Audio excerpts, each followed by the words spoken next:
So ಮಾತಿನ ಮಹತ್ವ ನಮಗೆಲ್ಲ ಗೊತ್ತಿದೆ, ಆದರೆ ಮಾತು ನಮಗೆ ನೆಗೆಟಿವ್ ಆಗುವಂಥ, ಮಾತು ನಮ್ಮ ಮನಸ್ಸನ್ನು ಮುರಿಯುವಂಥ, ಸಂಬಂಧಗಳನ್ನ ಕೆಡಿಸುವಂಥ ಈ ಒಂದು ಕೆಲಸ ಕೂಡ ಮಾತು ಎಷ್ಟೋ ಸಲ ಮಾಡೋದು. ಹೀಗಾಗಿ ಮಾತನ್ನು ಹೇಗೆ ಸರ್ ಬಳಸ್ಕೊಳ್ಬೇಕು? ಒಂದು 5 ಜನ ಇದ್ದರೆ ನಾನು ಮಾತಾಡಬೇಕು ಅಂತ ಒಂದು ಇರುತ್ತೆ ಅವನಿಗೆ. ಅವ್ನು ಮೂಲೆ ಗುಂಪಾದಷ್ಟು ಅವ್ನು ಬೇಜಾರಾಗ್ತಾನೆ. ಮೊನ್ನೆ ನನಗೆ ಒಂದು ಪೆಟ್ಟು ಬಿತ್ತು ಅಂತ, ನನಗೆ ಪೆಟ್ಟು ಬಿದ್ದಾಗ ಏನಾಯ್ತು ಗೊತ್ತಾ ಅಂತ ಅವ್ನು ಹೇಳಿ ಸರ್ ಅಯ್ಯೋ ಹೌದಾ ಅಂತ ಕೂಡ ಇಲ್ಲ. ಇನ್ನು ಕೆಲವು ಫ್ರೆಂಡ್ಸು ಮಾತು ಕೊಟ್ಟಂಗೆ ನಡ್ಕೊಳ್ಳೋದೇ ಇರೋದು. ಕರೆಕ್ಟಾಗಿ 15 ದುಡ್ಡು ಕೊಡ್ತೀನಪ್ಪ ಕೊಡು ಅಂತ ಇಸ್ಕೊಂಡ ಕೊಡಲ್ಲ. ನಾನು ಯಾವಾಗಲೂ ಹೇಳೋದು, ಮದುವೆ ಆದ ತಕ್ಷಣ ಎದುರು ಬದ್ರು ಕೂತ್ಕೊಂಡು ನೋಡಮ್ಮ ಒಂದು ವಿಷಯ ಚೆನ್ನಾಗಿ ತಿಳ್ಕೊಳ್ಳೋಣ, ನಮ್ಮ ಮಧ್ಯೆ ಗೋಡೆ ಬೇಡ, ನಮ್ಮ ಮಧ್ಯೆ ಈಗೋ ಬೇಡ, ನನಗೇನು ಅನಿಸುತ್ತೋ ನನಗದು ಡೈರೆಕ್ಟಾಗಿ ಹೇಳೋ ಒಂದು ಫ್ರೀಡಮ್ ಬೇಕು. ಒಂದ್ಸಲ ನನಗೆ ಪ್ರಶ್ನೆಗಳು ಕೇಳೋದಿತ್ತು, ರಾಜ್ಕುಮಾರ್ ಏನೋ ಕೇಳಂಗಿದ್ರೆ ನೀವು ಕೇಳಿ, ನಾನು ಹೋದಾಗ ಅವ್ರನ್ನ ಡೈರೆಕ್ಟಾಗಿ ಕೇಳ್ತೀನಿ ಅಂತ. ಒಬ್ರು ಹೊಡೆದಿದ್ರು, ಸರ್ ಸಂಸಾರದಲ್ಲಿ ಗಂಡು ಸ್ಟ್ರಾಂಗ್ ಆಗಿದ್ದರೆ ಅಥವಾ ಅವ್ನು ಮಾತನಾಡಿಯಂಗಿದ್ರೆ ಚೆನ್ನ, ಹೆಂಡತಿ ಅವಳು ಮಾತನಾಡಿಯಂಗಿದ್ರೆ ಚೆನ್ನ, ಯಾವುದಿದ್ರೆ ಚೆನ್ನ ಅಂತ. ಹೆಂಡತಿ ಸುಸ್ತಾಗಿ ಇವತ್ತು ಯಾಕೋ ನನಗೆ ಎದೊಳಕ್ಕೆ ಆಗ್ತಾ ಇಲ್ಲ ರೀ, ಕಾಲು ನೋಯ್ತಾ ಇದೆ ಅಂದರೆ ಗಂಡ ಹೋಗಿ ಅವಳು ಕಾಲು ಒತ್ತಬೇಕು. ಅದು ಅವನ ಧರ್ಮ, ಅವನ ಕರ್ತವ್ಯ. ಅಲ್ಲಮ್ಮ ಸಡನ್ನಾಗಿ ಭಕ್ತ ಕುಂಬಾರ ಮಾಡಿ ಭಾಳ ಸಂತನಾಗಿ ನೀವು ಅವ್ರು ನೋಡಿ ನೆಕ್ಸ್ಟ್ ದಾರಿ ತಪ್ಪಿದ ಮಗತ್ತರ ಇನ್ನೊಂದು ಸಿನಿಮಾ ಬರುತ್ತೆ, ಇನ್ಯಾವುದೋ ಒಂದು ಸಿನಿಮಾ ಬರುತ್ತೆ. ಹೆಂಗೆ ಅನ್ಸೋದು ನಿಮಗೆ ಅಂತ? ಹೆಂಗೆ ಅನ್ಸುತ್ತೆ? ನಮ್ಮ ಯಜಮಾನ್ರು ಅಷ್ಟೇ, ನನಗೆ ಇನ್ನೇನು ಗೊತ್ತಿಲ್ಲ ಅಂದರು. ಉತ್ತಮ ಭಾಷಣಕಾರನಾಗಬೇಕೆ?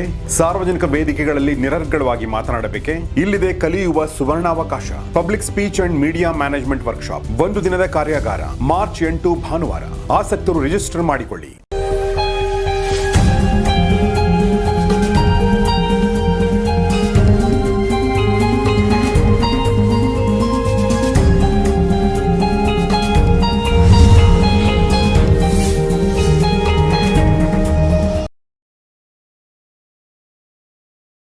ಸ್ನೇಹಿತರೆ ನಮಸ್ಕಾರ. ಗೌರಿಶಕ್ಕಿ ಸ್ಟುಡಿಯೋದ ವಿಶೇಷ ಕಾರ್ಯಕ್ರಮ ಮಾನಸ ಸರೋವರ, ನಿಮಗೆ ಆತ್ಮೀಯ ಸ್ವಾಗತ. ನಾನು ಗೌರಿಶಕ್ಕಿ.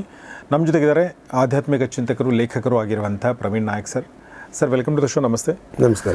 ಇವತ್ತು ನಾನು ಒಂದು ಹಳೆ ಗಾದೆ, ಮಾತು ಮನೆ ಕೆಡಿಸ್ತು, ತೂತು ಒಲೆ ಕೆಡಿಸ್ತು ಅಂತ.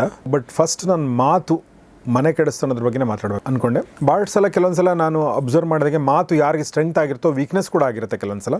ಬಟ್ ಎನಿವೆ ನಾವು ಕೂಡ ಮಾತಿಂದನೇ ಬದುಕಿರೋರು. ಉದಾಹರಣೆಗೆ ಪ್ರವೀಣ್ ನಾಯಕ್ ಸರ್ ಕೂಡ ಅವ್ರ ಥೆರಪಿ ಎಲ್ಲರ ಹೊರತಾಗಿ ಕೂಡ ಮಾತಿನ ಮೂಲಕ ಅವರು ಚಿಕಿತ್ಸೆ ಕೊಡುವಂಥ ಕೆಲಸವನ್ನು, ಕೌನ್ಸಿಲಿಂಗ್ ಅಂದರೆ ಮಾತು ಕೂಡ, ನಾವು ಆ್ಯಂಕರಿಂಗ್ ಅಂದರೆ ಮಾತು. ಸೊ ಮಾತಿನ ಮಹತ್ವ ನಮಗೆಲ್ಲ ಗೊತ್ತಿದೆ, ಆದರೆ ಮಾತು ನಮಗೆ ನೆಗೆಟಿವ್ ಆಗುವಂಥ, ಮಾತು ನಮ್ಮ ಮನಸ್ಸನ್ನು ಮುರಿಯುವಂಥ, ಸಂಬಂಧಗಳನ್ನ ಕೆಡಿಸುವಂಥ ಈ ಒಂದು ಕೆಲಸ ಕೂಡ ಮಾತು ಎಷ್ಟೋ ಸಲ ಮಾಡೋದು. ಹೀಗಾಗಿ ಮಾತನ್ನು ಹೇಗೆ ಸರ್ ಬಳಸ್ಕೊಳ್ಬೇಕು ಮತ್ತು ಹೇಗೆ ಈ ಒಂದು ಏನು ಒಂದಷ್ಟು ಅಪಾಯಗಳಿದೆಯಲ್ಲ, ಮಾತಿನಿಂದಾಗಿ ಉಂಟಾಗುವ ಅಪಾಯಗಳು, ಅದನ್ನು ಹೇಗೆ ಅವಾಯ್ಡ್ ಮಾಡ್ಕೋಬೇಕು? ಈ ಮಾತಿನ ಬಗ್ಗೆ ಈಗ ಮಾತು ಮನೆ ಕೆಡಿಸ್ತು, ತೂತು ಒಲೆ ಕೆಡಿಸ್ತು ಅಂತ ಗಾದೆ ಥರ ಹಲವಾರು ವಿಷಯಗಳಿದೆ.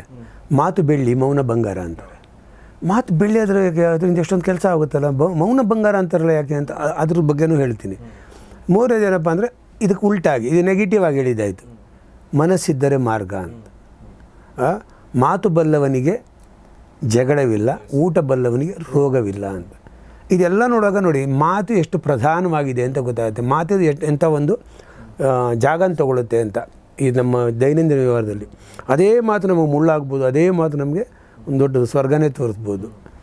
ಇಲ್ಲಿ ಈಗ ಒಂದೊಂದಾಗಿ ವಿಷಯ ಮಾತಾಡೋಕ್ಕೆ ಬಂದರೆ ಅದೇ ಹೇಳ್ತಾರೆ, ತೂತು ಮಾತು ಒಲೆ ಕೆಡಿಸ್ಬೋದು ಅಂದರೆ ಒಂದೇ ಒಂದು ಸಣ್ಣ ತೂತಿದ್ರು ಪಾತ್ರೆಗೆ ಆಯಿತು. ಅವಾಗೆಲ್ಲ ಇಜ್ಜಲು ಒಲೆಗಳು ಅಥವಾ ಸೌದೆ ಒಲೆಗಳು, ಆ ಒಂದು ತೂತು ನೀರೇ ಬಿದ್ದು ಅದನ್ನು ಒಲೆನ ಕೆಡಿಸ್ಬಿಡುತ್ತೆ ಅಂತ. ಒಂದು ತೂತು ಸಾಕು ಒಂದು ಪಾತ್ರೆಗೆ, ಒಂದು ದೋಣಿಗೆ ಒಂದು ತೂತು ಸಾಕು ದೋಣಿ ಮುಳುಗ್ಸೋಕ್ಕೆ, ಚಿಕ್ಕದು. ಅದೇ ಥರ ಒಂದು ಮಾತು ಸಾಕು ಅಂತ. ಈ ಒಂದು ಮಾತು ಸಾಕು ಅನ್ನೋದು ಯಾವುದೋ ಕಾಲದಿಂದ ಇದೆ. ಇದು ಮಾತಿನ ಮಹಿಮೆ. ಪ್ರಾಬ್ಲಮ್ ಏನಾಗುತ್ತೆ ಅಂದರೆ ನಮಗೆಲ್ರಿಗೂ ಗೊತ್ತಿದ್ದೋ ಗೊತ್ತಿಲ್ಲೋ ಒಂದು 5 ಜನ ಇದ್ದರೆ ನಾನು ಮಾತಾಡಬೇಕು ಅಂತ ಒಂದು ಇರುತ್ತೆ ಅವನಿಗೆ. ಅವ್ನು ಮೂಲೆ ಗುಂಪಾದಷ್ಟು ಅವ್ನು ಬೇಜಾರಾಗ್ತಾನೆ. ಇವ್ನು ಚೆನ್ನಾಗಿ ಹೇಳ್ತಾನೆ, ಅವ್ನು ಚೆನ್ನಾಗಿ ಹೇಳ್ತಾನೆ, ಇವ್ನ ಪಾಯಿಂಟ್ ಯಾರು ಕೇಳೋರೇ ಇಲ್ಲ ಅಂದ ತಕ್ಷಣ ಅವ್ನು ಮೂಲೆ ಗುಂಪಾಗ್ಬಿಡ್ತಾನೆ.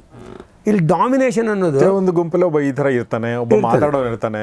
ನನ್ನ ಫ್ರೆಂಡ್ ಒಬ್ಬ ಇದ್ದ, MA ಓದಬೇಕಾದ್ರೆ ಒಂದು ಸ್ವಲ್ಪ ಕುಳ್ಳಿಗಿದ್ದ. ಅವನು ಎಲ್ಲಿ ನಿಂತರೂ ಅವ್ನು ಮಾತಾಡ್ತಿದ್ದ ಫಸ್ಟು. ಆಮೇಲೆ ಅವ್ನು ಕೆಲವು ಸಲ ರೋಡಲ್ಲಿ ಹಿಂಗೆ ನಿಂತಾಗ ಅವ್ನು ಕುಳ್ಳಿಗಿದ್ನಲ್ಲ, ಅವನು ಏನು ಮಾಡ್ತಿದ್ದ, ಈ ಸ್ವಲ್ಪ ಎಲ್ಲಿ ಎತ್ತರ ಜಾಗ ನೋಡಿಕೊಂಡು ಎಲ್ಲರೂ ಅಲ್ಲಿ ಕರೆದು ಅವನು ಅಲ್ಲಿ ಎದ್ರ ಮೇಲೆ ಎತ್ತರ ಜಾಗದಲ್ಲಿ ನಿಂತ್ಕೊಂಡು ಮಾತಾಡ್ತಿದ್ದ. ಈಗಲೂ ನೋಡಿ ಮಾತು ಅನ್ನೋದು ಹೇಗೆ ತಿಂಡಿ ತಿನ್ನಬೇಕು ಅನ್ನೋದು ನಾಲ್ಗೆ ಚಟಾನು, ರುಚಿಯಾಗಿ ತಿನ್ನಬೇಕು ಅಂತ. ಮಾತಾಡಬೇಕು ಅನ್ನೋದು ನಾಲ್ಗೆ ಚಟನೇ ಅಂದರೆ ಆ ಥರದ್ದೇ ಮಾತಾಡಬೇಕು ಅಂತ. ಕೆಲವರು ನೀವು ನೋಡಿ, ಅವ್ನು ಹೇಳಿದ್ದೆಲ್ಲ ಮುಗಿದ್ರು ಅವ್ನಿಗೆ ಸಮಾಧಾನ ಇಲ್ಲ. ಅವನು ಅದೇ ಕೂಡ ನೀನು ನೋಡಬೇಕು ಅಂತಿದ್ದೆ, ಯಾಕೆ ಗೊತ್ತಾ ಅನ್ನೋದಕ್ಕೆ ಭಯ ನಮಗೆ. ನೆಕ್ಸ್ಟ್ ಅವ್ನು ಯಾಕೆ ಅನ್ನೋದು 1 ಗಂಟೆ ಹೇಳ್ತಾನೆ, ಅದೇದು ಯಾವುದೋ ಎಲ್ಲ ಎದ್ಕೋತಾನೆ ಅಂತ ಭಯ. ಆ ಥರ ಭಯ ಹುಟ್ಟಿಸೋವಂಥ ಮಾತುಗಾರರಿದ್ದಾರೆ. ಬೇಸಿಕಲಿ ಓಡೋಗ್ಬಿಡ್ತಾರೆ ಅವ್ರು, ನೋಡಿ ಸಪ್ಪಸ್ಕೊಳ್ತಾರೆ. ಒಂದು ಸಲ ನಾನೊಬ್ಬರಿಗೆ ನೋಡ್ತಾ ಇದ್ದೆ, ನಮ್ಮ ಅಂಗಡಿ ಪಕ್ಕದಲ್ಲೇ ಇದ್ದರು. ಒಂದು 3-4 ಫ್ರೆಂಡ್ಸು ಬಂದರು, ಎಲ್ಲ ರೌಂಡಾಗಿ ನಿಂತ್ಕೊಂಡು ಮಾತಾಡ್ತಾರೆ. ಇವನು ಮಾತಾಡ್ತಾನೇ ಇದ್ದಾನೆ, ಅವ್ರು ಯಾರಿಗೂ ಮಾತಾಡೋಕ್ಕೆ ಬಿಡ್ತಾ ಇಲ್ಲ, ನೋಡ್ತಾ ಇದ್ದೀನಿ. ಆಮೇಲೆ ಅವ್ರೇನೋ ಮೊನ್ನೆ ನನಗೆ ಒಂದು ಪೆಟ್ಟು ಬಿತ್ತು ಅಂತ. ಅಯ್ಯೋ ನನಗೆ ಪೆಟ್ಟು ಬಿದ್ದಾಗ ಏನಾಯ್ತು ಗೊತ್ತಾ ಅಂತ ಅವ್ನು ಹೇಳಿ ಸರ್ ಅಯ್ಯೋ ಹೌದಾ ಅಂತ ಕೂಡ ಇಲ್ಲ. ನನಗೆ ಹಿಂಗೆ ತಲೆಗೆ ಡಿಕ್ಕಿ ಹೊಡೀತು ಅಂದರೆ ಹೌದಾ ಅನ್ನೋ ಥರ ಅಲ್ಲ. ನಾನು ಒಂದು ಸಲ ಡಿಕ್ಕಿ ಹೊಡೆಸ್ಕೊಂಡು ಯಾಕೆ ಹೇಳ್ತೀಯ ಅವಾಗ ಅಂತ ಅದ್ರ ಕತೆನೇ. ಇವನು ಹೇಳ್ದವನು ಸುಮ್ಮನೆ ಕೇಳ್ಕೊಂಡು ನಿಂತ್ಕೊಂಡ. ಕೊನೆಯ ನಂತರ ಮಾತಾಡೋ ಒಂದು ಸಲ ಕೇಳ್ದೆ, ನನಗೆ ಫ್ರೆಂಡ್ಸ್ಗಳು ಒಂದು ಕ್ಲೋಸ್ ಫ್ರೆಂಡ್ಸ್ ಅಂತಲೇ ಇಲ್ವಲ್ಲ ಸರ್, ಯಾಕೆ ಅಂದೆ. ನೀವು ಸಿಕ್ಕಾಪಟ್ಟೆ ಮಾತಾಡ್ತೀರ, ಅವ್ರು ಮಾತಾಡೋಕ್ಕೆ ಬಿಡಲ್ಲ ಅಂದ. ನಿಮ್ಗೆ ಹೆಂಗೆ ಗೊತ್ತಾಯ್ತಾ? ಇಲ್ಲೇ ನಿಂತ್ಕೊಂಡು ನೋಡ್ತಾ ಇದ್ದೀರಿ ನೀವು ಮಾತಾಡ್ತಿರೋದು. ನಾನು ನೋಡಿರೋ ಒಂದು ಅರ್ಧ ಮುಕ್ಕಾಲು ಗಂಟೆಲಿ ಒಬ್ಬನಿಗೂ ಒಂದು ಮಾತಾಡೋಕ್ಕೆ ಬಿಡಲಿಲ್ಲ. ಎಲ್ಲರಿಗೂ ಏನಿದೆ ಒಂದು ಅವಕಾಶ ಕೊಡಿ. ಅವನೇನೋ ಮಾತಾಡೋ ಕಟ್ ಮಾಡಬೇಡಿ, ಅವ್ನ ಲೈನ್ ಮುಗಿಯೋವರೆಗಾದರೂ ಕಾಯಿರಿ. ಅವನು ಸಂಭಾಷಣೆ ಪೂರ್ತಿ ಮುಗಿಬೇಕಾಗಿಲ್ಲ ಎಲ್ಲ. ಅವನೇನೋ ಒಂದು ಹೇಳ್ಬಿಟ್ಟು ಹಿಂಗೆ ಹೇಳೋದ್ರಲ್ಲಿ ಅದ್ರಲ್ಲಿ ನೀವು ಕಟ್ ಮಾಡೋದು ನೋಡಿದೆ. ದಯವಿಟ್ಟು ಅವೆಲ್ಲ ನಾನೊಂದು ಟ್ವೀಟ್ ಮಾಡಿದೆ, learn to listen to learn ಅಂತ. ಎರಡು ಒಂದೇ ನೋಡೋಕ್ಕೆ ಅಂದರೆ, ಬಟ್ ಈ ಕಡೆ ಆ ಕಡೆ ಜೊತೆ ಹೇಳ್ತಿದ್ದೆ ನೋಡಿ. ಲರ್ನ್ ಟು ಲಿಸನ್, ಕೇಳೋದು ಕಲ್ತ್ಕೋ ಸ್ವಲ್ಪ ಅಂತ. ಆಮೇಲೆ ಲಿಸನ್ ಟು ಲರ್ನ್, ನೀನು ಕಲಿತೀಯ ಎಷ್ಟೋ ವಿಷಯ, ಬರೀ ಅದು ನಿಂದು ಇದಲ್ಲ ಈ ಥರ ಅಂತ. ಈ ಮಾತುಗಳು ನೋಡಿ, ನಾನು ಸುಮ್ಮನೆ ಕೆಲವಾರು ಈ ಸೊಸೈಟಿ ಅಂತ ನೋಡುವಾಗ ಹೇಳ್ತೀನಿ. ಅದ್ರ ದೃಷ್ಟಿಲಿ ಫ್ರೆಂಡ್ಸು, ಒಬ್ಬ ಫ್ರೆಂಡ್ ಬಂದಿದ್ದರು, ಅಂದರೆ ಒನ್ ಆಫ್ ದ ಫ್ರೆಂಡ್ಸ್, ಇಬ್ಬರಲ್ಲಿ ಒಬ್ಬರು ಬಂದಿದ್ದರು. ಬಂದಾಗ ಹೇಳಿದ್ರು, ಇದು ಮಾತಾಡ್ತಾ ನಾನು ಎಲ್ಲ ನಮ್ಮ ಥರ ಚೆನ್ನಾಗಿತ್ತು ಸರ್, ನಮ್ಮ ಫ್ರೆಂಡ್ ಜೊತೆ ಹಿಂಗಿದ್ದೆ, ಹಿಂಗೆ ಮಾಡಿದ್ವಿ, ಇದು ಮಾಡಿದ್ವಿ ಆಮೇಲೆ ಅಂತ ಅಳಕ್ಕೆ ಶುರು ಮಾಡ್ಬಿಟ್ಟ. ಏನು ಇಷ್ಟೊಂದು ಇದಾಯ್ತು, ಏನಾಯಿತು ನಿಮ್ಮಿಬ್ಬರ ಮಧ್ಯೆ? ಸರ್ ನಾನು ಬಿಟ್ಬಿಟ್ಟ ಅವನು ಇವಾಗ ಅಂತೇಳಿ. ಅವ್ರಿಗೂ ಒಂದು 25-30 ವರ್ಷದಿಂದ ಅವ್ರು ಎಂಥ ಫ್ರೆಂಡ್ಸ್ ಅಂದರೆ, ಏನೇ ಕಾರ್ಯಕ್ರಮಗಳು ಒಟ್ಟಿಗೆ, ಇವ್ರ ಮನೆ ಫಂಕ್ಷನ್ ಅವ್ನು ಫುಲ್ ಬಂದು ಹೆಲ್ಪ್ ಮಾಡ್ತಾ, ಅವ್ನ ಮನೆಗೆ ಮಾಡ್ತಾಯಿದ್ದಾರೆ. 25-30 ವರ್ಷದಿಂದ ಫ್ರೆಂಡ್ಸು. ಈಗ ಬಿಟ್ಬಿಟ್ಟ ಅಂತ. ಯಾಕೆ ಬಿಟ್ಟ ಅಂತ? ಅಲ್ಲ, ಅದು ನನ್ನದೇ ತಪ್ಪಿರ್ಬೋದು ಸರ್. ಏನಂದರೆ ಅವ್ನು ಯಾವುದೋ ಒಂದು ಫಂಕ್ಷನಿಗೆ ಬರೋದನ್ನು ಮರ್ತುಬಿಟ್ನಂತೆ ಅವತ್ತು, ಅದು ಬಿಟ್ಟು ಬೇರೆ ಇಲ್ಲ ಇದ್ನಂತೆ. ಆವಾಗ ಇವನೊಂದು ಮಾತು ಹೇಳ್ಬಿಟ್ನಂತೆ, ಅಲ್ಲ ನಾನು ನಿನ್ನ ಎಲ್ಲ ಫಂಕ್ಷನ್ಗೂ ಬಂದೀನಿ ನಿಮ್ಮ ಮನೆದು, ನೀನು ಹೇಳಿದೆ ಬೆಳಿಗ್ಗೆ ರಾತ್ರಿಗೂ ಒಂದು ಕೆಲಸ ಮಾಡಿದ್ದೀನಿ, ನಿನಗೆ ಒಂದೇ ಇದೆ ನಮ್ಮ ಮನೆದು ವಿಷಯ ಹೇಳಿದ್ದೆ, ನಮ್ಮ ಇವ್ರದ್ದು ನಿನಗೆ ಜ್ಞಾಪಕ ಇಟ್ಕೊಳ್ಳೋಕ್ಕಾಗಲಿಲ್ಲ, ಏನು ಫ್ರೆಂಡೇ ನೀನು ಅಂದಂತೆ. ಅವನಾ ಅಂತಂದಂತೆ. ಅಲ್ಲ ಕಣ, ನಾನು ಇಷ್ಟೆಲ್ಲ ನಿಂಗೆ ಮಾಡಿದ್ದು ಬಂದಿದ್ದು ಲೆಕ್ಕಕ್ಕೆ ಸಿಗಲ್ಲ, ಇದು ಒಂದು ಬರಲಿಲ್ಲ ಅಂದಾಗ ನನಗೆ ಹಿಂಗಂತೀಯ ಅಂತ. ಇಷ್ಟು ಸಣ್ಣ ವಿಷಯದಿಂದ ಶುರು ಆಗಿದ್ದು. ಕೊನೆಗೆ ಇವನಿಗೂ ಒಂದಲ್ಲ ಹೇಳಿ, ಇದು ಅಂತಲ್ಲ ಕಣ, ಇನ್ನೊಂದೇನೋ ಎಕ್ಸಾಂಪಲ್ ಹೇಳಕ್ಕೆ ಹೋಗ್ಬಿಟ್ಟು ಅಷ್ಟೇ ಆಯ್ತು ಬಿಡು, ನಾನು ನಿನ್ನ ಮಾತಾಡೋಲ್ಲ ಅಂತ. ನೀನು ನೋಡ್ಕೊಪ್ಪ, ನಾನು ನೋಡ್ಕೊತೀನಿ, ನೀನು ಇಷ್ಟೊಂದು ಕೃತಜ್ಞ ಅಂದ್ಕೊಂಡಿರಲಿಲ್ಲ ನಾನು ಅಂತ. ಅಲ್ಲ ಅವತ್ತು ರಾತ್ರಿ ಎಲ್ಲ ಕೂತ್ಕೊಂಡು ನಿಮ್ಮ ತಂಗಿ ಮದುವೆ ಆದಾಗ ನಾವು ಕೂತ್ಕೊಂಡು ಆ ಚೌಲ್ಟ್ರಿಲಿ ಮಾಡಿದ ಕೆಲಸ ಎಲ್ಲ ಮರ್ತೋಯ್ತೇನೋ, ಇಲ್ಲಿ ಹೋದಾಗ ನಿನಗೆ ನಾನು ಓಡಿ ಬಂದು ಅವತ್ತು ನಿನಗೇನೋ ದುಡ್ಡು ಕೊಡ್ಬೇಕಾಯ್ತೇನೋ, ಕಮ್ಮಿ ಆಯಿತು ಅಂತೇಳ್ಬಿಟ್ಟು ಮರ್ಯಾದೆ ಹೋಗುತ್ತೆ ಅಂತ ಬಂದು ಕೊಟ್ಟಿದ್ದೀನಿ, ನೀನು ಕೊಟ್ಟಿದ್ದೀಯ ವಾಪಸ್ಸು, ಎಲ್ಲ ಹೋಯ್ತಾ ಅಂತ. ಅಲ್ಲ ಹಂಗಲ್ಲ ನಾನು ಹೇಳೋಕೆ ಹೋದ್ರಲ್ಲಿ, ಆಯಿತು ಬೇಡ ಬಿಡು, ನನಗೆ ನಮ್ಮ ಸಂಬಂಧ ನೀವು ಬೆಳೆಸೋದು ಬೇಡ, ನಿನ್ನ ಪಾಡಿಗೆ ನೀನೇನು ನೋಡ್ಕೊಂಡು ನಾನು ನನ್ನ ಪಾಡಿಗೆ ನೋಡ್ತೀನಿ ಬಾಯ್ ಅಂತ ಹೊರಡೋದವನು. ಅವನು ಆದಮೇಲೆ ಫುಲ್ಲು ಸುಸ್ತಾದೆ ಸರ್, ಅವ್ನು ಹೇಳಿದ್ದೆಲ್ಲ ನಿಜ ಸರ್ ಅಂತ. ಈಗ ಏನು ಮಾಡೋದು? ಈಗ ಅವನ ಹತ್ರ ಹೋದರೆ ಅವ್ನು ನನ್ನ ನೋಡೋಕ್ಕೂ ರೆಡಿ ಇಲ್ಲ, ಹಂಗೆ ಆಗ್ಬಿಟ್ಟಿದ್ದಾನೆ. ಬಾಗಿಲು ತೆಗೆಯಲ್ಲ. ನನ್ನ ಮನೆ ಮುಂದೆ ಎಲ್ಲ ನಿಂತ್ಕೊಂಡು ನೋಡಿದೆ. ನೋಡಿ ಸರ್, ಒಂದು 25-30 ವರ್ಷ ಫ್ರೆಂಡ್ಶಿಪ್ ಒಂದು ಮಾತಲ್ಲಿ ಬಿದ್ದೋಗ್ಬಿಡುತ್ತೆ. ಅಷ್ಟು ವರ್ಷ ಕಟ್ಟಿದ ಸಾಮ್ರಾಜ್ಯ ಒಂದು ಮಾತು ಹಾಳು ಮಾಡಿದ್ವಿ. ಇದನ್ನೆಲ್ಲ ನೋಡೋದು ಎಷ್ಟು ಮನೆ ಕೆಡಿಸ್ತು ಅಂದರೆ ಹಿಂಗೇನೆ ಒಂದು ಮಾತಲ್ಲಿ ಹೋಯ್ತು. ಇನ್ನು ಕೆಲವು ಫ್ರೆಂಡ್ಸು ಮಾತು ಕೊಟ್ಟಂಗೆ ನಡ್ಕೊಳ್ಳೋದೇ ಇರೋದು. ಕರೆಕ್ಟಾಗಿ 10ನೇ ತಾರೀಕು ದುಡ್ಡು ಕೊಡ್ತೀನಪ್ಪ ಕೊಡು ಅಂತ ಇಸ್ಕೊಂಡ, ಕೊಡಲ್ಲ. ಆಯಿತು. ಇಲ್ಲಿ ನೋಡಿ, ಅವ್ರಿಗೆ ಫ್ರೆಂಡ್ಶಿಪ್ ಮುರ್ಕೊಳ್ಳೋಕ್ಕೂ ಇಷ್ಟ ಇರಲ್ಲ ಮನುಷ್ಯನಿಗೆ, ಒಳ್ಳೆ ಫ್ರೆಂಡೇ, ಬಟ್ ಹಿಂಗೆ ಮಾಡ್ಬಿಟ್ನಲ್ಲ ಅಂತ ಸಹಿಸ್ಕೊಳ್ಳೋಕ್ಕಾಗದೆ ಓದಾಡೋದು. ಆಮೇಲೆ ಅದಕ್ಕೆ ನೋಡಿ, ನಮ್ಮ ಬಸವಣ್ಣವ್ರು ತುಂಬ ಚೆನ್ನಾಗಿ ಹೇಳಿದ್ದಾರೆ, ನುಡಿದರೆ ಮುತ್ತಿನ ಹಾರದಂತಿರಬೇಕು ಅಂತ, ಮಣಿ ಪೂಣಿಸ್ದಂಗೆ ಇರಬೇಕು ಅದು ಅಂತ. ಅಯ್ಯ ಎಂದರೆ ಸ್ವರ್ಗ, ಎಲ್ಲವೋ ಎಂದರೆ ನರಕ ಅಂದ್ರೆ ಇವೆಲ್ಲ ಮಾತಿನ ಬಗ್ಗೆನೇ. ಅಪ್ಪ ಅಣ್ಣ ಹೇಗಿದೆಯಪ್ಪ, ಅಯ್ಯ ಹೇಗೆ ಬಂದರು ಈ ಥರ ಹೇಳಿದ್ರೆ ಅದೊಂದು ಸ್ವರ್ಗ ಅಂತ. ಎಲ್ಲವೋ ಎಂದರೆ ನರಕ, ಲೇ ಏನ ಅಂತಂದ್ರೆ ನರಕ ಅಲ್ಲೇ ನೋಡ್ತೀನಿ ನೀನು ಅಂತ, ಬೇರೆ ಏನು ಬೇಕಾಗಿಲ್ಲ ನನಗೆ ಅಂತ. ನೋಡಿ, ಅಯ್ಯ ಅನ್ನೋದು ನಿಮ್ಮನ್ನು ಹತ್ತಿರ ಮಾಡುತ್ತೆ ಜನರನ್ನು. ಎಲ್ಲವೋ ಅಂತ ನನಗೆ ಹೇಳ್ತೀಯ ಅಂತ ಅವನು ಬರ್ತಾನೆ, ಎಲ್ಲ ಹೋಗುತ್ತೆ. ಸೊ ನಾವು ಯಾವುದೇ ಫ್ರೆಂಡ್ಶಿಪ್ ಇರಲಿ, ನಮ್ಮ ಸಂಬಂಧಗಳಲ್ಲಿ ತುಂಬ ಪ್ರೀತಿಯಿಂದ ಚೆನ್ನಾಗಿ ಖುಷಿಯಾಗಿ ಮಾತಾಡೋದು. ಆಮೇಲೆ ಮಾತು ಆಡಿದ್ರೆ ಹೋಯ್ತು, ಮುತ್ತು ಜಾರಿದ್ರೆ ಹೋಯ್ತು ಅಂತಾರೆ. ಮಾತಾಡಿದ್ಮೇಲೆ ವಾಪಸ್ ತಗೊಳಕ್ಕಾಗಲ್ಲ, ಅವ್ನು ಕೇಳಿಸ್ಕೊಂಬಿಟ್ಟ ಅದನ್ನ, ಅಲ್ಲಿಗೆ ನಾವು ಸಿಗಾಕೊಂಡ್ಬಿಡ್ತೀವಿ ಕೇಳಿಸ್ಕೊಂಡು. ಆ ಕೋಪದ ಆವೇಶದಲ್ಲೋ ಬೇಜಾರಲ್ಲೋ ನೋವಲ್ಲೋ ಹೇಳ್ಬಿಡೋದು ಈಸಿ. ಹೇಳ್ಬಿಟ್ಟ ಮೇಲೆ ಹೇಗೆ ಅಂದರೆ, ಇದು ಫ್ರೆಂಡ್ಸ್ಗಳ ಮಧ್ಯೆ ನಡೆಯೋದು ಮಾಮೂಲಾಗಿ ನಡೆಯೋ ವಿಷಯ. ಇದಾದಮೇಲೆ ಒಡ ಹುಟ್ಟಿದವರು, ಅಪ್ಪ ಅಮ್ಮ ಮಕ್ಕಳು, ಇವ್ರುಗಳ ಮಧ್ಯ ಎಲ್ಲ ಕಡೆ ಮಾತುಗಳು ಗಲಾಟೆಗಳು ಮಾಡಿದ್ದಾವೆ, ಗಲಾಟೆಗಳಾಗಿದೆ. ಸಂಸಾರಗಳಿಗೆ ಬಿದ್ದು ಹೋಗ್ಬಿಟ್ಟಿದ್ದಾವೆ, ಮನೆ ಬಿಟ್ಟು ಹೋಗಿದ್ದಾರೆ, ಆಮೇಲೆ ಡೈವರ್ಸ್ಗಳಾಗಿದೆ. ಈ ಥರದ್ದೆಲ್ಲ ಆಗ್ತಾ ಹೋಗುತ್ತೆ ಬೇರೆ ಸಂಬಂಧಗಳಲ್ಲಿ. ಸೊ ಪ್ರತಿಯೊಬ್ಬರು ಒಂದು ಯೋಚನೆ ಏನು ಮಾಡೋಕ್ಕಂದ್ರೆ, ಈಗ ಓಕೆ ಫಾರ್ ಎಕ್ಸಾಂಪಲ್ ಗಂಡ ಹೆಂಡ್ತಿದ್ದು ಅಂತ ತಗೊಳ್ಳೋಣ. ನಾನು ತುಂಬ ಕೇಸ್ ನೋಡೋದ್ರಿಂದ ಗಂಡ ಹೆಂಡ್ತಿದ್ದು ಫಸ್ಟ್ ಹೇಳ್ಬಿಡ್ತೀನಿ. ಎಲ್ಲ ಇಷ್ಟಪಟ್ಟು ಮದುವೆ ಆಗ್ತಾರೆ ಅಥವಾ ಲವ್ ಮಾಡಿ ಮದುವೆ ಆಗ್ತಾರೆ, ಎಲ್ಲ ಆಗುತ್ತೆ. ಎಲ್ಲ ಆದಮೇಲೆ ಮದುವೆ ಆದ ತಕ್ಷಣ ಗಂಡ ಅಥವಾ ಹೆಂಡತಿ ಯಾರೋ ಒಬ್ಬರು ಜಾಸ್ತಿ ಮಾತಾಡೋಕ್ಕೆ ಮಾತಾಡೋಲ್ಲ ಅಂತ ಇನ್ನೊಬ್ಬರು ಕಂಪ್ಲೇಂಟು. ಅಲ್ಲಿವರೆಗೂ ಚೆನ್ನಾಗಿದ್ವಿ, ಚೆನ್ನಾಗಿ ಖುಷಿಯಾಗಿ ಮಾತಾಡ್ತಿದ್ವಿ. ಇವಾಗ ಅವರಾಯಿತು, ಅವ್ರ ಕೆಲಸ ಆಯಿತು, ಅವರು ಇದಾಯಿತು, ಅವ್ರ ಫ್ರೆಂಡ್ಸ್ ಆಯಿತು, ಇದನ್ನು ಅಲ್ಲ ಸರ್ ಮದುವೆಗೆ ಇದ್ದಿದ್ದು ಹಿಂದೆ ಇದ್ದಿದ್ದು ಬುದ್ಧಿ ಇದೆಲ್ಲೋಯ್ತು, ಬಿಗಿನಿಂಗಲ್ಲ ಸ್ವಲ್ಪ ಇತ್ತು, ಈಗ ಹೆಂಗೋಯ್ತು ಹೆಂಗೋಯ್ತು ಅಂತಲ್ಲ ರೀ. ಪ್ರತಿಯೊಂದು ಸಿಗೋವರೆಗೂ ಬ್ರಹ್ಮವಿದ್ಯೆ, ಆಮೇಲೆ ಕೋತಿ ವಿದ್ಯೆ ಅಂತಾರೆ ವಿದ್ಯೆಗಳು. ಹಾಗೆ ನನಗೇನೋ ಒಂದು ಜಾಮೂನ್ ತಿನ್ನಬೇಕು, ಮಸಾಲೆ ದೋಸೆ ತಿನ್ನಬೇಕು ಅಂತ ಹೋಗೋವರೆಗೂ, ಆಮೇಲೆ ಅವ್ನಿಗೆ ಅದು ದೊಡ್ಡ ವಿಷಯ ಅಲ್ಲ. ತಿಂದಾಯ್ತು ಅವನು, ತಿಂದ ಮೇಲೆ ಓಕೆ ಅಂತ ಆಮೇಲೆ ನೆಕ್ಸ್ಟ್ ವೀಕ್ ನೋಡೋಣ ಅಂತ ದಿನ ಬೇಕಾದ್ರೆ ತಿಂತೀನಿ ಅಂತಿದ್ದು ಅವ್ನು ಬೇರೆ ಥರ ಆಗ್ತಾನೆ. ಸೊ ಇದು ಸ್ವಲ್ಪ ಇದರಲ್ಲಿ ನಮ್ಮಲ್ಲಿ ಟೇಕನ್ ಫಾರ್ ಗ್ರಾಂಟೆಡ್ ಅಂತಾರಲ್ಲ, ಹಂಗಾಗುತ್ತೆ. ಹುಡುಗಿ ಸಿಗೋವರೆಗೂ ಸಿಕ್ಕಿದ್ರೆ ಸಾಕು ಅಂತಿರುತ್ತೆ ಅವ್ನಿಗೆ. ಆಮೇಲೆ ಇದು ಹೇಳಲ್ಲ ಹೆಂಗು, ಇನ್ನು ನಾವೆಲ್ಲ ಜೀವನ ತೆಗಿಬೇಕು, ಪರವಾಗಿಲ್ಲ, ಫಸ್ಟ್ ನಾನು ಆಫೀಸ್ ನೋಡ್ಕೋತೀನಿ, ದುಡ್ಡು ತರಬೇಕಲ್ಲ, ನಮ್ದು ಇದು ನೋಡ್ಕೋಬೇಕಲ್ಲ, ಅವ್ನು ಬೇರೆ ಪ್ರಯಾರಿಟಿಗಳು ಬಂದುಬಿಡ್ಬೋದು. ಆದ್ದರಿಂದ ಅದನ್ನು ತುಂಬ ತಲೆ ಕೆಡಿಸ್ಕೋಬೇಡಿ, ಹಿಂಗಿರುತ್ತೆ ಅದು ಸರಿ ರೀ. ಬಟ್ ಅವ್ರು ನಮ್ಮ ಹತ್ರ ಮಾತು ಆಡಲ್ಲ, ಒಂದು ಸಣ್ಣ ಸಮಾಧಾನ ಮಾಡಲ್ಲ, ಆವಾಗ ಆರ್ಗ್ಯುಮೆಂಟ್ಗಳು ಸ್ಟಾರ್ಟ್ ಆಗುತ್ತೆ ಅಂತ, ಗಲಾಟೆ ಸ್ಟಾರ್ಟ್ ಆಗುತ್ತೆ, ಕಿತ್ತಾಡ್ತೀವಿ, ಇದು ಮಾಡ್ತೀವಿ, ಇವ್ರದ್ದು ಎಲ್ಲ ಬ್ಲೇಮ್ ಗೇಮ್ಗಳು ಸ್ಟಾರ್ಟ್ ಆಗ್ಬಿಡುತ್ತೆ. ಬ್ಲೇಮ್ ಒಬ್ಬರು ನೀವು ಬ್ಲೇಮ್ ಮಾಡೋದು, ಅವ್ರು ಇದಕ್ಕೆ ಬ್ಲೇಮ್ ಮಾಡೋದು, ಅಲ್ಲ ಇದರಿಂದ ಏನು ಸಾಧಿಸ್ತೀರಾ? ಈಗ ಹೆಂಗಿರ್ಬೇಕು ಗೊತ್ತಾ ಮೇಡಮ್, ನೀವು ಈಗ ಅವ್ರು ಬಂದರೆ ಅವ್ರಿಗೂ ಹೇಳ್ತಿದ್ದೆ, ನೀವು ಬಂದರೆ ನಿಮಗೂ ಹೇಳ್ತೀನಿ. ಈಗ ಇಬ್ಬರು ಇದು ಇನ್ನೇ ಅಂತ ಇಟ್ಕೊಳ್ಬೇಕಾರೆ ಇಬ್ಬರಿಗೂ ಹೇಳೋದು ಒಂದೇ, ನಾನು ಈ ವಾದದಲ್ಲಿ ಗೆದ್ದು ಏನು ಮಾಡ್ತೀರಾ, ಯಾರು ಕರೆಕ್ಟು? ನಾನು ಇಲ್ಲಿ ಜಡ್ಜಾಗಿ ಕೂತ್ಕೊಳ್ಳೋದೇ ಇಲ್ಲ ಯಾವಾಗಲೂ. ನಾನು ನಿಮ್ಮ ಪ್ರಾಬ್ಲಮ್ ಏನಿದ್ರೆ ಸಾಲ್ವ್ ಮಾಡೋದು ಹೆಂಗೆ ಅಂತ ನೋಡೋಕೆ ಮಾತ್ರ ಹೇಳ್ತೀನಿ. ನಾನು ಯು ಆರ್ ರೈಟ್, ಈ ಈಸ್ ರಾಂಗ್ ಅಂತ ಹೇಳೋಕ್ಕೆ ನಾನು ಸಾಧ್ಯನೇ ಇಲ್ಲ. ಅದಕ್ಕೆ ಜಡ್ಜ್ಗಳಿದ್ದಾರೆ, ಕೋರ್ಟ್ಗೆ ಹೋಗ್ಬೋದು ನೀವು ಅದಕ್ಕೆಲ್ಲ. I cannot judge anyone. ನಾನು ಮಾಡೋದು ಇಲ್ಲ. ಇವನು ಒಳ್ಳೆಯವನು ಇವನು ಕೆಟ್ಟವನು ನಾನು ಹೇಳೋಕ್ಕಲ್ಲ. ಯಾಕಂದ್ರೆ ಒಳ್ಳೇದು ಕೆಟ್ಟದ್ದು ಅನ್ನೋದೇ ರಿಲೇಟಿವ್ ಟರ್ಮ್, ಏನೋ ಯಾರಿಗೂ ಹೇಳೋಕ್ಕೆ ರೆಡಿ ಇಲ್ಲ. ಬಟ್ ಒಂದು ತಿಳ್ಕೊಳ್ಳಿ, ಈ ವಾದ ಗೆದ್ದರೆ ನನಗೆ ಲಾಭ ಇದೆಯಾ ಅಂತ? ಏನೂ ಲಾಭ ಇಲ್ಲ. ನೀವು ಗೆದ್ದಾಗ ಏನು ಮಾಡ್ತೀರಾ? ಅವನಿಗೆ ಅವಹೇಳನ ಮಾಡ್ತೀರಾ ಅಥವಾ ಗೇಲಿ ಮಾಡಿರ್ತೀರಾ, ನಿನ್ನ ಪ್ರಯೋಜನ ಇಲ್ಲ, ನಿನ್ನ ಗಂಡಸ ಇಲ್ಲ ಅಂತೆಲ್ಲ ಹೇಳ್ಬಿಟ್ಟಿದ್ದಾರೆ ಅವರು ಒಂದ್ಸಲ, ಗಂಡಸ ಅಲ್ಲ ಅಂತಲ್ಲ. ಇದರಿಂದ ಏನು ಗೆದ್ರಾ ನೀವು? ಹೌದಾ, ಆಯಿತು ಬಿಡು ಅಂತ ಅವ್ನು ಟಚ್ಚೇ ಮಾಡಿಲ್ಲ ಅಂತ ಮೇಲೆ ಹೋಗತ್ಲಾಗ ಏನು ಮಾಡು ಅಂತ ಎಲ್ಲೆಲ್ಲ ಬಂದು ನಿಲ್ತಾವೆ ನೋಡಿ. ಆಮೇಲೆ ಇಲ್ಲ ರೀ ಸಾರಿ ಅಂತಂದರೆ ಬೇಡ ಬಿಡು ಅಂತ. ಕೆಲವು ಏನಾಗುತ್ತೆ, ಈ ಗಂಡಸರಿಗೆ ನಾನು ಗಂಡಸ್ತನಕ್ಕೆ ಸವಾಲ ಅಂತ ಬಂದುಬಿಡುತ್ತೆ. ನಾನೇನೋ ಒಂದು ತಿಂಗಳೇನೋ ನನಗೆ ಇದ್ರಲ್ಲಿ ಬ್ಯುಸಿ ಆಗ್ಬಿಟ್ರೆ ಗಂಡಸೇ ಅಲ್ಲ ನಂಗೆ ಆಗ್ಬಿಟ್ಲೆ ಇವಳು ಅಂತ, ಈ ಥರ ಎಲ್ಲ ಬರುತ್ತೆ. ಆಮೇಲೆ ಅದೇ ಥರ ಉಲ್ಟಾನೂ ಆಗ್ತವೆ. ಕೆಲವು ಕಡೆ ಗಂಡು ಮಕ್ಳಿಗೆ ಇಂಟ್ರೆಸ್ಟ್ ಇಲ್ದಿರೋದು ಅದು ಸುಮಾರಿದೆ, ಬರುತ್ತೆ. ಯಾಕಂದ್ರೆ ಅವ್ರು ಆಮೇಲೆ ಬೇರೆ ಕಡೆ ಮುಳುಗೋಗ್ಬಿಡ್ತಾರೆ. ಪಕ್ಕದ ಮನೆಯವ್ರು ಬಂದರೆ ಎಷ್ಟು ಜನ ಮಾತಾಡ್ತಾರೆ ಗೊತ್ತಾ ಸಾರ್ ಅಂತಾರೆ. ಪಕ್ಕದ ಮನೆ ಹುಡುಗಿ ಏನಾರು ಬಂದು ಅವ್ರು ಯಾರು ಮಾತಾಡಿದ್ರೆ ತುಂಬ ಜನ ಮಾತಾಡ್ತಾರೆ, ನಮ್ಮ ಹತ್ರ ಮಾತ್ರ ಹಿಂಗೆ ಮಾತಾಡ್ತಾರೆ ಅಂತಲೂ ಹೇಳ್ತಾರೆ. ಅದು ಸಹಜ. ಅದು ಕೂಡ ಮನೆಯವ್ರ ಹತ್ರ ನಾವೇನು ತುಂಬ ಏನೋ ಮಾತಾಡ್ತೀನಿ, ಹೊರಗಡೆ ಬಂದಾಗ ಒಂದು ಮರ್ಯಾದೆ ಕಾಪಾಡ್ಕೊಳ್ದು, ಹೇಗಿದ್ದೀವಿ ಚೆನ್ನಾಗಿದ್ದೀರಾ ಅಂತಂತಾರೆ. ನನಗೊಂದು ದಿವಸ ಕೇಳಿ ಜೊತೆಲೇ ಇರ್ತೀವಲ್ಲ, ಇನ್ನು ಲೈಫ್ ಲಾಂಗ್ ಇರ್ತೀವಿ. ಸೊ ಅದರಿಂದ ಅದನ್ನು ತುಂಬ ದೊಡ್ಡ ವಿಷಯ ಅಂದ್ಕೊಂಡಿರಲ್ಲ ಅಂತ. ಅದೇ ಥರ ಹೆಣ್ಮಕ್ಳು ಗಂಡು ಮಕ್ಳಿಗೆ ಹೇಳ್ದಂಗೆ ಗಂಡು ಮಕ್ಳು ಹೆಣ್ಮಕ್ಳ ಬಗ್ಗೆನೂ ಹೇಳ್ತಾರೆ. ಸರ್ ಅವಾಗ ಏನು ಕೇರ್ ತೊಗೋತಿದ್ಲಿ, ಇವಾಗ ಏನು ಬಿದ್ದಿದೆಯಲ್ಲ ಸರ್, ಅವಳಾಯಿತು, ಅವಳು ಇದಾಯಿತು, ಸಮಾಜಕ್ಕೆ ಹೋದ್ಲು ಇಲ್ಲ ಹಿಂಗೆ ಅಂತ. ಸೊ ಇದು ಎರಡೂ ಕಡೆ ಅಂತ ಇರುವಂಥ ವಿಷಯ.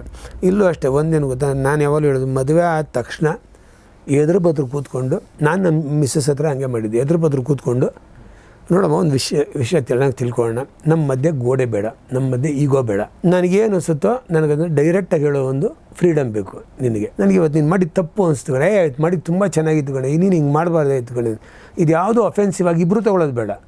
ಯಾಕೆ ಹಂಗೆ ಅನ್ನಿಸ್ತು ನಿಮಗೆ?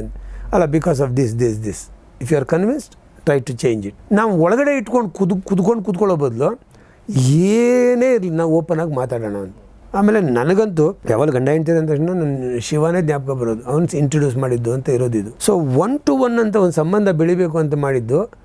ಆಮೇಲೆ ಆ ಶಿವ ಪಾರ್ವತಿಗೆ ಹೇಳ್ತಾನೆ, ಪಾರ್ವತಿ ಮೊದಲನೇ ಪೇರ್ ಅಂತ. ಪಾರ್ವತಿಗೆ ಹೇಳ್ತಾನೆ, ನಾನು ಜಡ, ನೀನು ಶಕ್ತಿ, ನಾನು ತಪಸ್ಸು ಕೂತ್ಕೊಂಡ್ರೆ ನಾನಷ್ಟೇ ಕಲ್ಲು, ನೀನು ಎಲ್ಲವನ್ನೂ ಮಾಡ್ತೀಯ, ಅಲ್ಲಿ ಬಂದು ಸೇವೆ ಮಾಡ್ತೀಯ, ನನಗೇನೇನು ಬೇಕೆಲ್ಲ ತಂದಿಡ್ತೀಯ, ಇದು ಮಾಡ್ತೀಯ.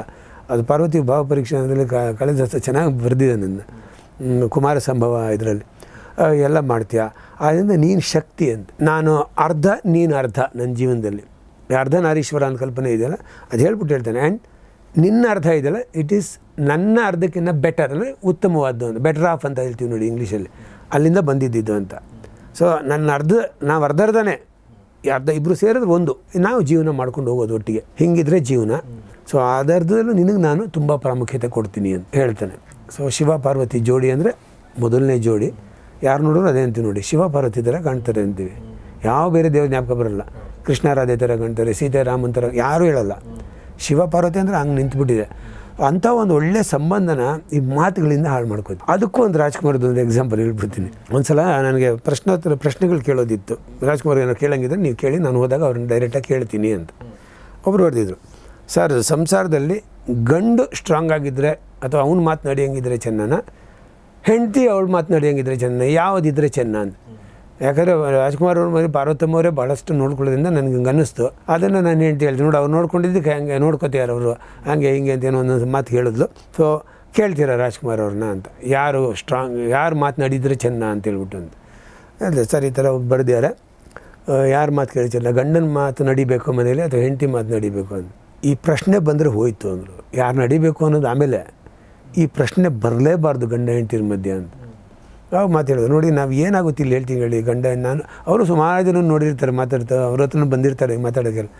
ಒಂದು ನೋಡಿದ್ದೀನಿ ಏನಪ್ಪ ಅಂದರೆ, ಈ ಮಾತು ಹೇಳಿದ್ರೆ ನನ್ನ ಹೆಂಡತಿಗೆ ಬೇಜಾರಾಗುತ್ತೆ ಅಥವಾ ನೋವಾಗುತ್ತೆ ಅಂತ ಗೊತ್ತಿದ್ದು ಗಂಡಸರು ಹೇಳ್ತಾರೆ. ನಾನಿವಾಗ ಇದಕ್ಕೆ ಹಿಂಗೆ ಉತ್ತರ ಕೊಟ್ಟರೆ ಅವನು ಬೇಜಾರಾಗುತ್ತೆ ಅಂತ ಗೊತ್ತಿದ್ರು ಅವರು ಅದನ್ನು ಹೇಳ್ತಾರೆ, ಹೆಣ್ಮಕ್ಳು ಹೇಳ್ತಾರೆ. ಇಲ್ಲಿ ಏನಾಯಿತು, ಈಗ ಒಂದು ಗಾಯ ಮಾಡಿಬಿಟ್ರಿ ಒಬ್ಬರು, ಇವರು ಅಥವಾ ಅವ್ರ ಗಂಡ ಅಥವಾ ಹೆಂಡತಿ ಒಂದು ಗಾಯ ಅಂತ ಮಾಡಿಬಿಟ್ರಿ. ಇಲ್ಲಿ ಏನು ಹುಷಾರು ಅಂತ ಆಯ್ತಪ್ಪ, ಏನೋ ಒಂದು ತಪ್ಪಾಯಿತು, ಗಾಯ ಮಾಡಿದ್ರಿ, ಅದೇ ಜಾಗದಲ್ಲಿ ಇನ್ನೊಂದು ಸಲ ಬರೆ ಹಾಕಕ್ಕೆ ಹೋಗ್ಬಿಡಿ, ಅಲ್ಲಿ ಹುಷಾರಾಗ್ಬಿಡಿ, ಚೆನ್ನಾಗಿದ್ಬಿಡಿ. ನೋಡಿ ಗಂಡ ಕೆಲಸ ಮಾಡಿ ಸುಸ್ತಾಗಿ ಬಂದಾಗ ಬನ್ನಿರಿ ಅಂತ ಇಮಿಡಿಯೇಟಾಗಿ ಎದ್ದೋಗಿ ಕೂಡಲೇ ಅವ್ನಿಗೆ ಟೀಗಿ ಎಲ್ಲ ಮಾಡಿಕೊಟ್ಟು, ತೊಗೊಳ್ರಿ ಈ ಥರ ಇದು ಮಾಡಿದ್ದೀನಿ, ಉಪ್ಪಿಟ್ಟು ಮಾಡಿದ್ದೀನಿ, ಇದು ಮಾಡಿ ತಿಂಡಿ ಮಾಡಿ ತೊಗೊಳ್ಳಿ ಅಂತೇಳಿ ಹೇಳೋದು ಹೆಂಡತಿಯ ಕರ್ತವ್ಯ. ಅವಳೇನು ಅದ್ರಲ್ಲಿ ಗುಲಾಮಳಾಗಲ್ಲ, ಅವಳೇನು ದಾಸಿ ಆಗಲ್ಲ, ಅವಳೇನು ಹಂಗೆ ಬೇಗ ಬಂದು ಕೊಡ್ಬೇಕಾದ್ರೆ ಬರಬೇಕು, ಅವ್ನು ಅಷ್ಟು ಕಷ್ಟಪಟ್ಟು ಕೆಲಸ ಮಾಡಿ ಬಂದಾಗ ಕೊಡೋದು ಅವಳ ಧರ್ಮ. ಅದೇ ಥರ ಹೆಂಡತಿ ಸುಸ್ತಾಗಿ ಇವತ್ತು ಯಾಕೋ ನನಗೆ ಎದ್ದೇಳೋಕ್ಕೆ ಆಗ್ತಾಯಿಲ್ಲ ರೀ, ಕಾಲು ನೋಯ್ತಾ ಇದೆ ಅಂದರೆ ಗಂಡ ಹೋಗಿ ಅವಳ ಕಾಲು ಒತ್ತಬೇಕು, ಅದು ಅವನ ಧರ್ಮ, ಅವನ ಕರ್ತವ್ಯ. ಅವ್ನು ಹಂಗಂದ ತಕ್ಷಣ ಅಮ್ಮ ಅವ್ರ ಗಂಡ ಆಗೋದಿಲ್ಲ. ಇದೆಲ್ಲ ನಾವು ಹಿಂಗೆ ತಪ್ಪು ತಿಳ್ಕೊಂಡು ಯಾರು ಗ್ರೇಟು ಅನ್ನೋಕೆ ಹೊಡೆದು, ಯಾರು ಗ್ರೇಟು, ಇಬ್ಬರು ಸಮಾನರು ಅಂತ ಹೇಳಿದ್ರು. ನೋಡಿ ಎಷ್ಟು ಚೆನ್ನಾಗಿ ನೋಡಿ, ಅವ್ರನ್ನ ಚಿಕ್ಕ ಅನಾಲಿಸಿಸು ಅವ್ರು ಯಾರು ನೋಡಿದ್ದೆ ಇದರಲ್ಲಿ ಹೇಳಿದ್ರು. ಹೀಗೆ ನಾವು ಈಕ್ವಲ್. ಆಮೇಲೆ ಅವ್ರ ಲೈಫಲ್ಲಿ ನೋಡಿ, ಅವ್ರ ಲೈಫ್ ಎಷ್ಟು ಅಂದ್ರೆ ದಾಂಪತ್ಯ ಜೀವನ ನೋಡಿ, ಇವರು ಸ್ಟ್ರೆಂತ್ ಏನು ಇವರು ಅದನ್ನ ಎಕ್ಸ್ಪ್ಲೋರ್ ಮಾಡಿದ್ರು ಅಲ್ವಾ, ಅವ್ರ ಸ್ಟ್ರೆಂತ್ ಏನು ಅವ್ರು ಎಕ್ಸ್ಪ್ಲೋರ್ ಮಾಡಿದ್ರು ಅಲ್ವಾ, ಅವ್ರು ಬಿಟ್ಟರು. ಹೌದು, ಈಗ ನಾನು ಆ್ಯಕ್ಟ್ ಮಾಡ್ತೀನಿ, ನಾನು ಮ್ಯಾನೇಜರ್ ಇಟ್ಕೋತೀನಿ, ನೀನು ಯಾಕೆ ತಲೆ ಕೆಡಿಸ್ಕೋತೀಯ ಅಂತ ಅವ್ರು ಎಂದೂ ಹೇಳಕ್ಕೆ ಹೋಗಿಲ್ಲ ಅಲ್ವಾ. ಹೌದು. ಸೊ ಅಂದ್ರೆ ನೋಡಿ, ಒಬ್ಬ ನನಗೆ ರಾಜ್ಕುಮಾರ್ ಅವ್ರು ಎಷ್ಟು ಆಶ್ಚರ್ಯನೋ, ಪಾರ್ವತಮ್ಮ ರಾಜ್ಕುಮಾರ್ ಕೂಡ ಅಷ್ಟೇ ಆಶ್ಚರ್ಯ. ಒಬ್ಬ ಹಳ್ಳಿಯಿಂದ ಬಂದಂಥ ಒಬ್ಬ ಹೆಣ್ಮಗಳು ಒಂದು ಇಡೀ ಸಾಮ್ರಾಜ್ಯನ ನಿಲ್ಲಿಸ್ತಾರೆ, ಪ್ರೊಡಕ್ಷನ್ ಹೌಸ್ ಮಾಡಿ ವಜ್ರೇಶ್ವರಿ ಅಂತ ನಡೆಸ್ತಾರೆ ಅಂತಂದರೆ ಅಲ್ವಾ. ಇದು ನೋಡಿ, ರಾಜ್ಕುಮಾರ್ ಅವರು ಕಲಾವಿದ್ರ ಕುಟುಂಬದಿಂದ ಬಂದಂಥವ್ರು, ಅವ್ರ ತಂದೆ ಕೂಡ ನಾಟಕ ಕಲಾವಿದರು, ಇವರು ನಾಟಕ ಕಲಾವಿದರು, ಅವ್ರ ಕಲೆಯಲ್ಲಿ ಮುಂದುವರೆದ್ರು, ಅದು ಸಹಜ. ಆದರೆ ಇವ್ರೇನು ಬಿಸ್ನೆಸ್ ಮ್ಯಾನೇಜ್ಮೆಂಟ್ ಓದ್ಕೊಂಡು ಬಂದಿದ್ರಾ? ಇಲ್ಲ. ಬಟ್ ಇಲ್ಲೇನಂದರೆ ಸರ್, ಅದಕ್ಕೆ ನಾನು ಹೇಳೋದು, ಒಂದು IQ ಅಥವಾ ಬುದ್ಧಿಶಕ್ತಿ ಚೆನ್ನಾಗಿರೋರು ಇದ್ದಾರಲ್ಲ, ಯಾವ ಫೀಲ್ಡ್ ಹೋದರೂ ಮಾಡ್ತಾರೆ. ಈಗ ಗೌರಿ ಶೆಟ್ಟಿಯವರು ಚಾನಲ್ ಇದ್ದಾಗ ಅಲ್ಲಿ ಏನು ಮಾಡಬೇಕು ನೀವು ಮಾಡ್ತೀರಾ ಮ್ಯಾಕ್ಸಿಮಮ್, ಓಕೆ. ಅದು ಬಿಟ್ಟು ನೀವು ಪೇಪರ್ಗೇನೋ ಬರಿಬೇಕಂದ್ರೆ ಅಲ್ಲೂ ಮಾಡ್ತೀರಾ, ಅದು ಯಾವುದೇ ಸಂಬಂಧ ಇಲ್ಲ, ನಿಮ್ಮದೇ ಓನ್ ಏನೋ ಮಾಡೋಕ್ರೆ ಅಲ್ಲೂ ಮಾಡ್ತೀರಾ. ಸಿನಿಮಾ ಮಾಡೋಕ್ರೆ ನೀವು ಅದರಲ್ಲೂ ನಿಮ್ಮ ಬುದ್ಧಿಶಕ್ತಿ ಎಷ್ಟು ಹಾಕಬೇಕು ಅಷ್ಟು ಹಾಕ್ತೀರಾ. ದ ಥಿಂಗ್ ಈಸ್, ಈ ನಮಗೆ ಗವಾಸ್ಕರ್ದು ಒಂದು ಸಲ ಎಕ್ಸಾಂಪಲ್ ಹೇಳಿದ್ದೆ ಅನಿಸುತ್ತೆ, ಹೇಳಿದ್ನ. ಗವಾಸ್ಕರ್ನ ಅವ್ರು ಚಿಕ್ಕ ಮಗು ಆಗಿದ್ದಾಗ ಒಂದು ಮೀನು ಮಾರೋರು ಮಗುನು ಈ ಮಗುನು ಎಕ್ಸ್ಚೇಂಜ್ ಆಗಿಬಿಡುತ್ತೆ. ಗವಾಸ್ಕರ್ ತಾಯಿ ಹತ್ರ ಮೀನು ಮಾರೋರು ಮಗು ಬಂದು ಮಲಗಿಸ್ತಾರೆ, ಸ್ನಾನಕ್ಕೆ ಕರ್ಕೊಂಡು ಹೋಗಿದ್ದು, ಅಲ್ಲಿ ಗವಾಸ್ಕರ್ ಮಲಗಿರ್ತಾರೆ. ಅವ್ರ ತಾಯಿ ಆ ನಿದ್ದೆ ಕಂಡಲ್ಲಿ ನೋಡ್ಬಿಟ್ಟು ನೋಡ್ತಾಳೆ, ಅವಳೊಂದು ಮಚ್ಚೆನೋ ಏನೋ ನೋಡಿರ್ತಾಳೆ ಒಂದು ಮಗಳಿಂದು, ಆ ಮಗುಗಿರಲ್ಲ. ಜೋರಾಗಿ ಕಿರ್ಚೆಲ್ಲ ಕರೆದು, ಈ ಮಗು ನಂದಲ್ಲ ನೋಡಿ ತಪ್ಪಾಯಿದೆ, ಅದಕ್ಕೆ ಇಲ್ಲಿ ಮಚ್ಚೆ ಇದೆ ಅಂತ. ಹೌದಾ ಅಂತೆಲ್ಲ ನೋಡಿದ್ರೆ ಅದು ಮೀನು ಮಾರೋರ ಹತ್ರ ಇರುತ್ತೆ. ಆಮೇಲೆ ಎಕ್ಸ್ಚೇಂಜ್ ಆಗುತ್ತದು. ಆದಮೇಲೆ ಅವಾಗ ಆ ವಿಷಯ ಗೊತ್ತಿರೋ ಒಬ್ಬ ಪತ್ರಕರ್ತ ಕೇಳ್ತಾನೆ, ಅಕಸ್ಮಾತ್ ನೀವು ಅಲ್ಲೇ ಬೆಳೆದಿದ್ರೆ ಏನಾಗ್ತಿದ್ರಿ ಈಗ ಅಂತ ಅನ್ಸುತ್ತೆ ನಿಮಗೆ ಅಂತ. ಅಲ್ಲೇ ಬೆಳೆದ್ರೆ ದಿನಕ್ಕೆ 100 ಮೀನು ಹಿಡಿತಾ ಇದ್ದೆ ಅಂತಿದ್ದು.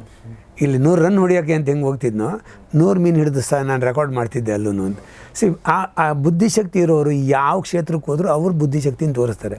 ಹಾಗೆಯೇ ಪಾರ್ವತಮ್ಮವ್ರಿಗೆ ಜ್ಞಾನ ಚೆನ್ನಾಗಿತ್ತಲ್ಲ, ಅಕಾಡೆಮಿಕ್ಕೇ ಇರಬೇಕಾಗಿಲ್ಲ, ಅವ್ರಿಗೆ ಚೆನ್ನಾಗಿತ್ತು. ಅದಕ್ಕೆ ತಕ್ಕಂಗೆ ರಾಜ್ಕುಮಾರ್ ಅವ್ರನ್ನ ಬೆಳಿಬೇಕಾದ್ರೆ ಏನೇನು ಅವ್ರ ಹಿಂದೆ ನಿಂತ್ಕೋಬೇಕು ಅದು ನಿಂತ್ಕೊಂಡ್ರು.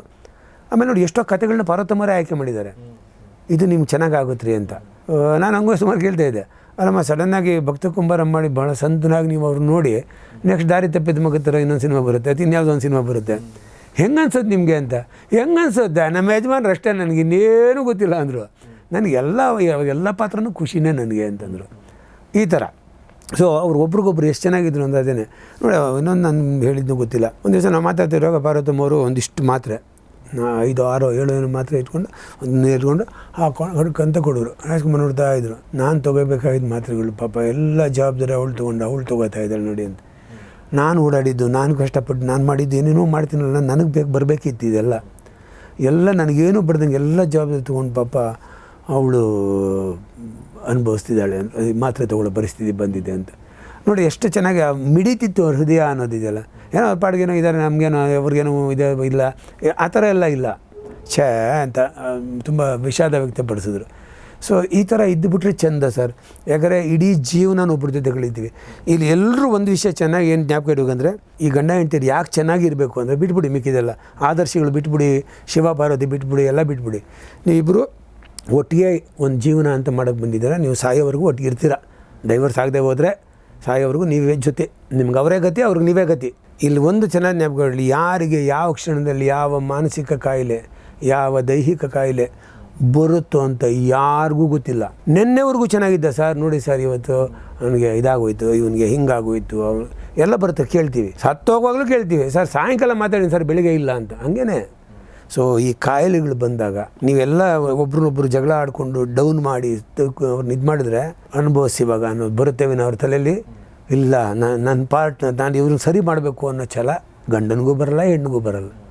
ಬಾ ಇಷ್ಟು ದಿವಸ ಮೆರೆದು ಬಿಟ್ಟ ನೋಡು ಅನ್ನೋದೇ ಬರುತ್ತೆ. ಇದು ನಾನು ಬೇಕಾದಷ್ಟು ಕಡೆ ನೋಡ್ಬಿಟ್ಟಿದ್ದೀನಿ. ಹೌದಾ? ಅಂದರೆ ವಯಸ್ಸಾಗಿರುತ್ತೆ ಸರ್, ಆ ಟೈಮಲ್ಲಿ ಹೊಡೆಯೋದು ಬಡಿಯೋದು ಎಲ್ಲ ಮಾಡಿ, ಅವಳು ಹೇಳ್ದಂಗೆ ಕೇಳಿಸಿ ಎಲ್ಲ ಮಾಡಿ, ಇವಾಗ ನನಗೆ ಎಷ್ಟು ಪಟ್ಟು ಸೇರ್ ಗೊತ್ತಾ ಸರ್ ಅಂತೇಳಿ ಹೇಳಿ ನಾನು ನಾಯಿ ಥರ ಇದ್ದೆ ಮನೇಲಿ. ಇವಾಗ ನೋಡಿ ಸರ್, ಇವಾಗ ನೋಡಿ ಇಂಥ ಪರಿಸ್ಥಿತಿ ಅವ್ರಿಗೆ. ಚೆನ್ನಾಗಿ ನೋಡ್ಕೊಂಡು ಈಗ ನೋಡಿ ನನಗೆ ಹೋಗ್ಬೇಕು ಮಾಡ್ಕೋ ಆಸೆನೇ ಬರಲ್ಲ ಸರ್. ಅವ್ರು ಮಾಡಿದೆಲ್ಲ ಬರುತ್ತೆ ನೋಡಿ. ಅವ್ರು ವೀಕ್ ಆದ ತಕ್ಷಣ ಇವ್ರಿಗೆ ಅವೆಲ್ಲ ಬರೋಕ್ಕೆ ಶುರು ಆಗುತ್ತೆ. ಎಷ್ಟೆಲ್ಲ ಮಾಡಿದ್ರು ನೋಡೋದಕ್ಕೆ ಅನುಭವಿಸ್ತಿದ್ದಾರೇನೋ ಅಂತ. ಈ ಥರ ಆಗಬಾರ್ದು ಯಾವ ಸಂಬಂಧ. ಸೊ ಹಾಗೆ ನಾವು ಮಾತಿನ ಬಗ್ಗೆ ಮಾತಾಡ್ತಾ ಇದ್ವಿ. ಗಂಡ ಹೆಂಡತಿ ಮಾತಿನ ಬಗ್ಗೆ ಜಾಸ್ತಿ ಬಂತು, ಯಾಕೆಂದರೆ ಸುದೀರ್ಘ ದಾಂಪತ್ಯ, ಸುದೀರ್ಘ ಸಂಬಂಧ ಅಂದರೆ ಅದು ಗಂಡ ಹೆಂಡತಿ ಸಂಬಂಧನೇ. 25-30 ವರ್ಷದಲ್ಲಿ ಶುರು ಆಗಿರೋದು 100 ವರ್ಷ ತನಕ ಅದು ಹೋಗುತ್ತೆ. 60-65 ವರ್ಷ ಬದುಕಿರೋವರೆಗೂ ಅದು ಇರುತ್ತೆ. ಹೀಗಾಗಿ ಆ ಮಾತನ್ನು ಹೇಳ್ತಾ, ಸೊ ಮಾತು ಅದು ಮುತ್ತು ಆಗಬಹುದು, ಮಾತು ಕತ್ತಿ ಅಲಗು ಆಗ್ಬೋದು.